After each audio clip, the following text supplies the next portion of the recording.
Olá, como vão? Sejam todos bem-vindos a mais um vídeo aqui no canal. Há aproximadamente 20 dias, postei um vídeo dando notícia de um artigo denominado Microagressões e Culturas Morais, em que dois sociólogos norte-americanos analisavam o tipo de conflito que tem havido muito constantemente nos dias de hoje nos campi universitários. E com um método de luta, digamos assim, de solução de conflitos, que tem sido mais utilizado por coletivos e grupos organizados, digamos assim, mais de esquerda ou mais progressistas. Naquele vídeo, nós explicamos a ideia de cultura de honra, a ideia de cultura de dignidade e falamos que os autores vislumbravam o início de uma nova cultura, que seria a cultura de vitimização. Ocorre que naquele vídeo, amador é dureza, ao final, a memória da câmera simplesmente gravou o arquivo sem som e o vídeo teve que acabar pela metade. Então, esse vídeo é para concluir o raciocínio daquele outro. Se você ainda não assistiu, eu recomendo que assista, porque o principal do texto é que eles, além de explicarem esta transição para a cultura de vitimização, tentam fornecer uma explicação da estrutura social desse tipo de manifestação. E é sobre esse aspecto que ficou faltando que nós vamos falar no vídeo de hoje. Vamos juntos!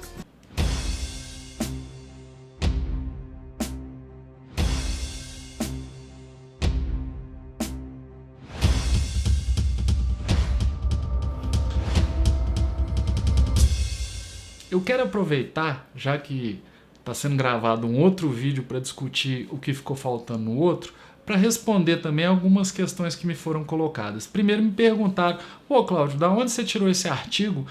Olha, para falar a verdade, eu não leio a sociologia comparada, não costumo acompanhar. Eu tive notícia desse artigo por esse autor aqui, ó, Jonathan Haidt. Eu li esse livro dele, The Writer's Mind, e procurei o blog desse mesmo autor, e no blog dele ele dava notícia desse artigo e dava um link para o artigo. Então foi aí que eu cheguei a esse ponto, a esse assunto e a esse trabalho desses dois autores.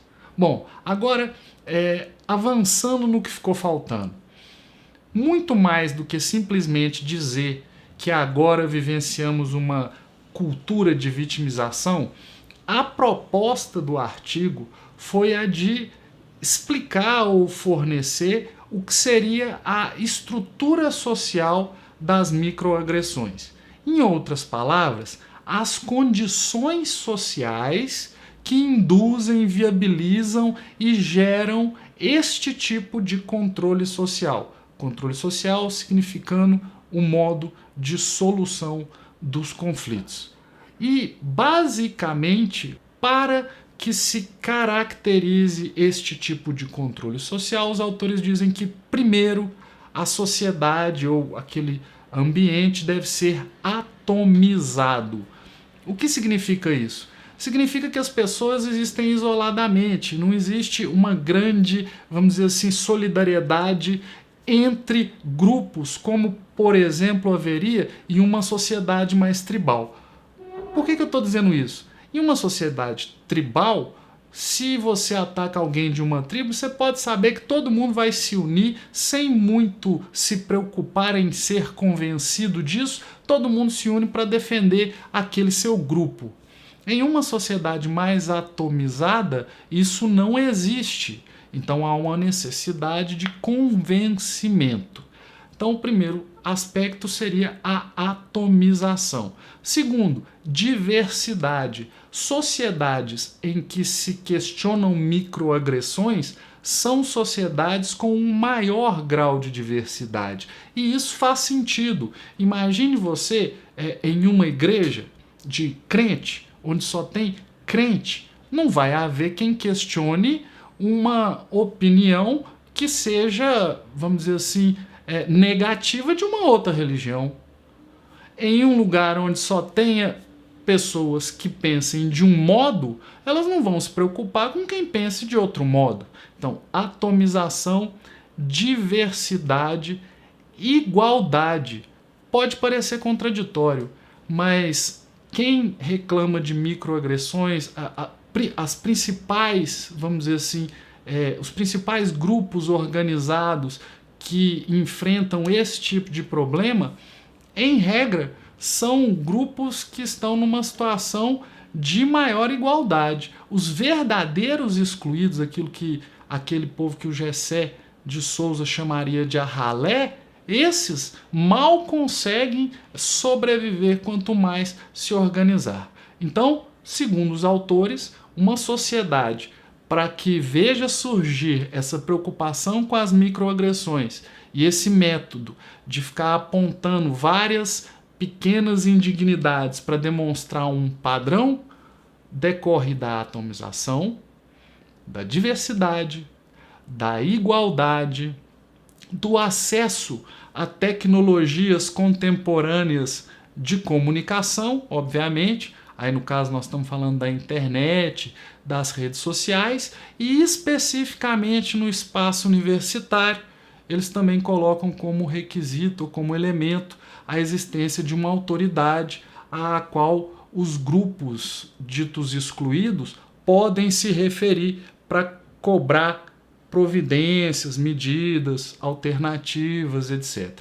Então, para esses autores, uma cultura de vitimização decorre de uma sociedade atomizada, diversificada, com um grau relativamente alto de igualdade no campus ou nos campi, com uma autoridade central instituída e acesso aos meios de comunicação. Então isso é que é o objetivo principal do artigo.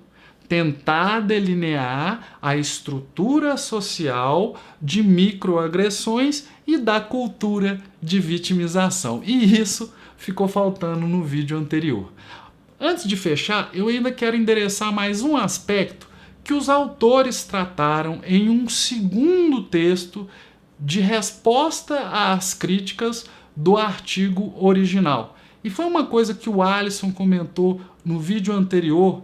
O Alisson, inclusive, tem um canal no YouTube, eu vou deixar o link aqui do canal dele, quem quiser visitar, ele gosta de debater uma série de temas. Foi uma questão que ele questionou, ele falou assim, poxa, mas esse nome aí, cultura de vitimização, é maldade, porque um é cultura de honra, honra tem um valor, uma respeitabilidade, o outro é cultura de dignidade, aí você me vem com cultura de vitimização, né, pula o corguinho, atrapalha a boa imagem dos vitimizados, pois os autores endereçaram essa crítica. O que eles disseram foi, olha, nós não estamos com a expressão vitimização querendo valorizar ou desvalorizar as pautas e o sofrimento que cada pessoa possa sofrer.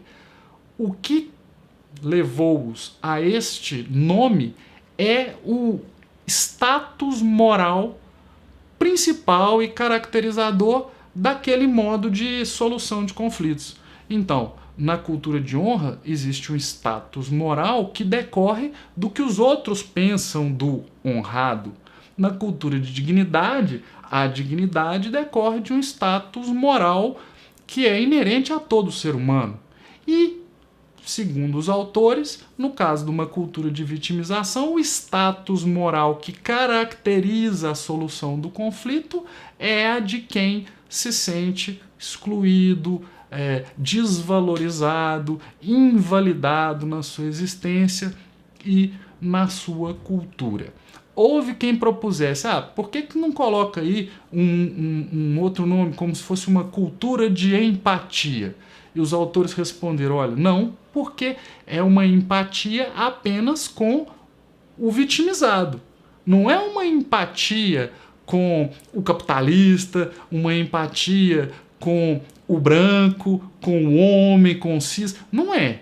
Então seria uma cultura de uma empatia mais específica. Talvez a cultura de dignidade fosse mais condizente com esse aspecto. Houve quem dissesse, poxa, mas o nome cultura de vitimização, em oposição à cultura de honra e de dignidade, parece que nessas lutas não haveria nem honra e nem dignidade. Mas esse não foi o objetivo dos autores e, logicamente, que essa forma pejorativa de entender a expressão é a interpretação de quem, porventura, está lendo o texto. Segundo os autores, não foi a ideia deles, não foi o que eles propuseram. Então é isso, gente. Esse vídeo está sendo gravado meio assim, de forma rápida e atropelada, mas é que eu precisava completar o vídeo anterior e minha vida está meio corrida mesmo. Eu não tive tempo de organizar bem as palavras, então vocês me desculpem se eu tiver engasgado alguma coisa por aí. Como sempre, eu agradeço a quem tenha me acompanhado até aqui e espero que possamos nos encontrar em um outro vídeo aqui no canal. Um abraço e até a próxima.